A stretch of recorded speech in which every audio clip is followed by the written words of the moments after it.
Hello friends. अब हम next example देखने जा रहे हैं। ठीक है ना। हमारा जो चैप्टर शुरू है वो है पॉलिनोमियल्स। सेकंड चैप्टर है 10th क्लास का। ठीक है। और इसके कुछ एग्जांपल जो बचे थे वो इस लेक्चर में हम कंप्लीट कर लेंगे। जैसे अभी देखो यहाँ पे एक एग्जांपल दिया है, find the zeros of the quadratic polynomial. ये क्वाड्रेटिक पॉलिनोमियल जो दिया है ना, इसके जीरोज फाइंड करना है and verify relationship between the zeros and the coefficients. और उसके जो जो जीरो आएंगे और उसके और कोएफिशिएंट के रिलेशन को हमको फाइंड करना है। तो हमने पहले भी बताया कि आपको कोएफिशिएंट ऑफ पॉलिनोमियल और जीरो ऑफ द पॉलिनोमियल का क्या रिलेशन रहता है। तो इसके लिए देखो अभी यहाँ पे सबसे पहले हमको क्या फाइंड करना है। देखो पहले लिखेंगे हम गिवन। ठीक है। गिवन में इक्वेशन लिखना है x² + 7x + 10। और ये जो इक्वेशन दिया है ना, इसके फैक्टर निकालना है। ठीक है ना। तो इसके फैक्टर कौन से आ जाएंगे, x - 2 और x - 5 = 0।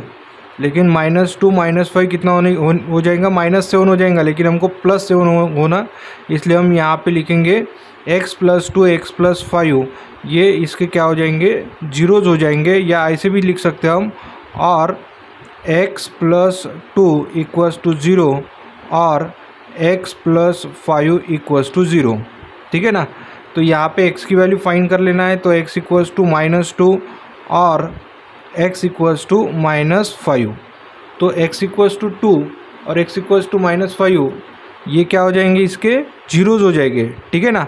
तो अभी लेकिन हमको क्या फाइंड करना है, जीरोज और कोएफिशिएंट ऑफ पॉलिनोमियल का रिलेशन फाइंड करना है।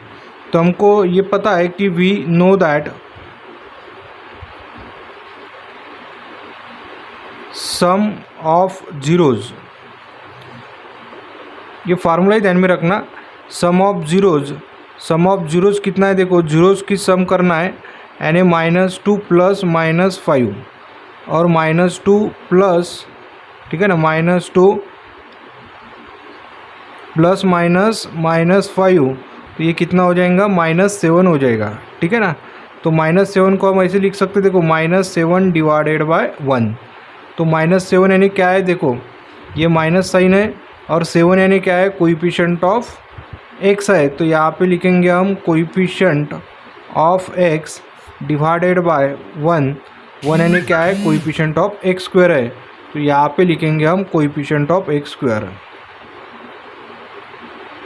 ठीक है ना। ये हो जाएगा एक फर्स्ट रिलेशन। अब हमको प्रोडक्ट ऑफ जीरोज बताना है। तो यहाँ पे लिखेंगे हम product of zeros. Product of zeros यानी इनका दोनों का प्रोडक्ट कर लेना है। जैसे अभी यहाँ पे -2 × -5, माइनस इंटू माइनस प्लस 5 × 2 यानी कितना हो जाएगा, 10। या इसको ऐसे भी लिख सकते हैं हम, 10 / 1। तो 10 / 1, तो 10 यानी क्या है, कांस्टेंट टर्म है। तो यहाँ पे लिखेंगे हम कांस्टेंट टर्म डिवाइडेड बाय 1 यानी क्या है, कोएफिशिएंट ऑफ x²। तो यहाँ पे लिखेंगे हम कोएफिशिएंट ऑफ x²। तो ये हो जाएगा इसका रिलेशन। ठीक है ना। तो ऐसे हम इसको फाइंड कर सकते हैं। अब देखो नेक्स्ट एग्जांपल हम सॉल्व कर लेंगे। ठीक है ना। नेक्स्ट एग्जांपल देखो क्या दिया है। तो next example, find the zeros of polynomial x² - 3। इसके पहले जीरोज फाइंड करना है and verify the relationship between the zeros and the coefficients. बाद में क्या करना है, हमको रिलेशन फाइंड करना है। तो सबसे पहले क्या करेंगे, हम इसके जीरोज फाइंड करेंगे। तो यहाँ पे लिखेंगे हम गिवन x² - 3, ठीक है ना, = 0 कंसिडर कर लेंगे। x² - 3 जो है, इसके हमको फैक्टर्स फाइंड करना है। तो यहाँ पे लिखेंगे, देखो x² - 3 को ऐसा लिख सकते हैं हम, √3 का होल स्क्वायर, क्योंकि √3 का होल स्क्वायर यानी कितना हो जाएगा, 3 = 0। यहाँ पे कौन सा फार्मूला लगेगा, देखो a² - b² का फार्मूला लगेगा, बराबर ना। तो आपको ये फार्मूला पता है, a² - b²। तो a² - b² का क्या फार्मूला है, a + b फर्स्ट ब्रैकेट में और a - b सेकंड ब्रैकेट में आ जाएगा, बराबर है ना। तो ये फार्मूला हमको यहाँ पे ध्यान में रखना है। तो यहाँ पे माइनस रहेगा a plus b a minus b. बाद में हमको ये फार्मूला ध्यान में रखना।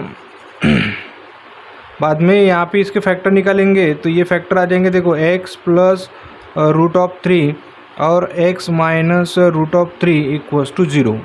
ये दो ब्रैकेट का मल्टीप्लिकेशन, या इसको ऐसे भी लिख सकते हैं x plus root of 3 equals to 0 और x minus root of 3 equals to 0, या इसको ऐसे लिखेंगे x equals to minus root of 3 और x equals to plus root of 3। ठीक है ना। तो इस टाइप से हम इसको लिख सकते हैं।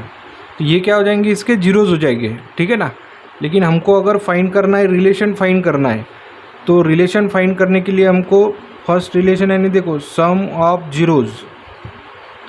सम ऑफ जीरोज़ क्या रहता है, सम ऑफ जीरोज़ यानी इनकी सम यानी root of 3 plus root of 3 plus root of 3 minus root of 3 cancel, कितना आ जाएगा 0।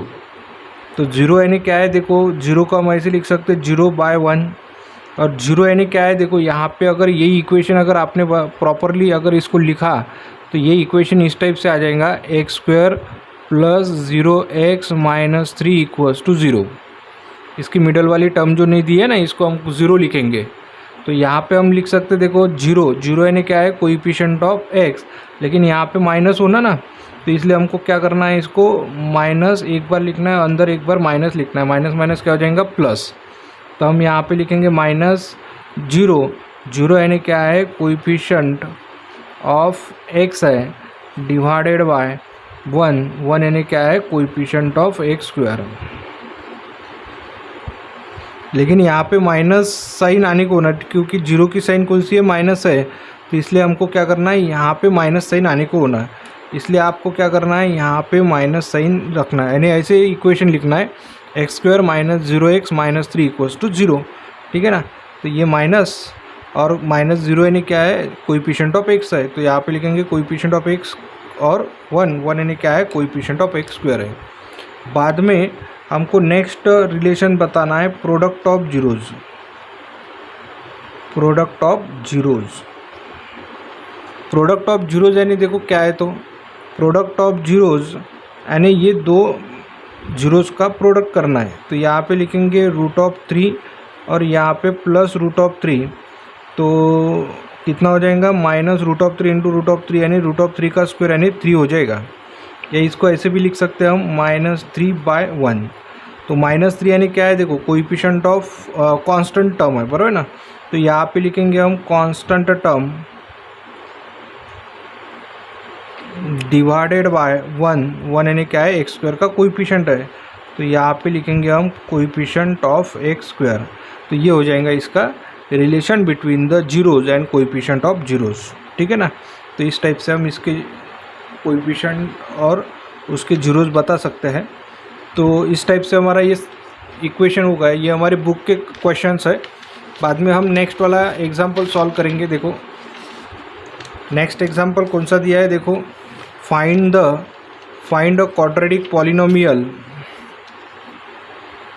देखो यहाँ पे क्या इक्वेशन दिया है, find a quadratic polynomial the sum and product of whose zeros are -3 and 2 respectively. देखो यहाँ पे सम ऑफ जीरोज़ भी दिया है और प्रोडक्ट ऑफ जीरोज़ भी दिया है, और आपको एक क्वाड्रेटिक इक्वेशन जो है वो फाइंड करना है। तो देखो सॉल्यूशन में कैसे फाइंड करेंगे, ये गिवन है। गिवन क्या है, देखो गिवन है sum of zeros. Sum of zeros कितना है, -3 दिया है। ठीक है ना। तो -3 को ऐसे भी लिख सकते हैं हम, -3 को लिखेंगे -3/1। ठीक है। और product of zeros, product of zeros यानी क्या है, प्रोडक्ट ऑफ जीरोज़ दिया है 2, तो 2 को हम ऐसे भी लिख सकते हैं 2/1। अब आपको ये ध्यान में रखना है कि सम ऑफ जीरोज़ का इक्वेशन क्या रहता है कि माइनस, ठीक है ना। ये अगर suppose ax² plus bx plus c equals to 0, ये अगर हमारा स्टैंडर्ड क्वाड्रेटिक इक्वेशन अगर है तो हमको ये पता है कि इनका सम ऑफ जीरोज़ क्या रहता है, ठीक है ना। सम ऑफ जीरोज़ का equation minus B upon A, यानी minus coefficient of x divided by coefficient of x square. तो यहाँ पे ये ध्यान में रखना है कि minus B by A sum of zeros रहेगा, और प्रोडक्ट ऑफ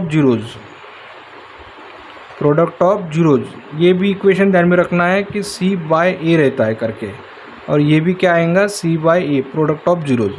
अब हमको इनको कंपेयर करना है और ये बताना है कि ए की वैल्यू क्या है। देखो ए की वैल्यू यहाँ पे 1 है, यहाँ पे भी 1 है, इसलिए ए इक्वल्स टू कितना हो जाएगा 1। बी की वैल्यू जैसे अभी माइनस बी यहाँ पे भी है, माइनस बी आप -3 है ना, तो बी की वैल्यू कितनी हो जाएंगी, बी की वैल्यू हो जाएंगी 3, और सी की वैल्यू कितनी है 2 है, तो सी की वैल्यू आ जाएगी 2। तो देयरफॉर गिवन, या ऐसे लिखेंगे रिक्वायर्ड क्वाड्रेटिक इक्वेशन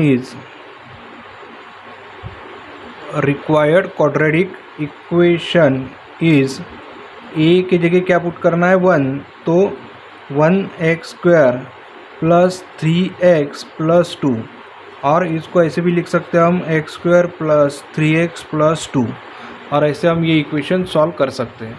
तो ऐसे आपको तीनों भी इक्वेशन ध्यान में रखना है, और ऐसे ही हमको एक्सरसाइज के कुछ एग्जाम्पल सॉल्व करना है, ठीक है ना। तो नेक्स्ट लेक्चर में हम एक्सरसाइज के कुछ एग्जाम्पल जो दिए ना उसको सॉल्व कर लेंगे, ठीक है।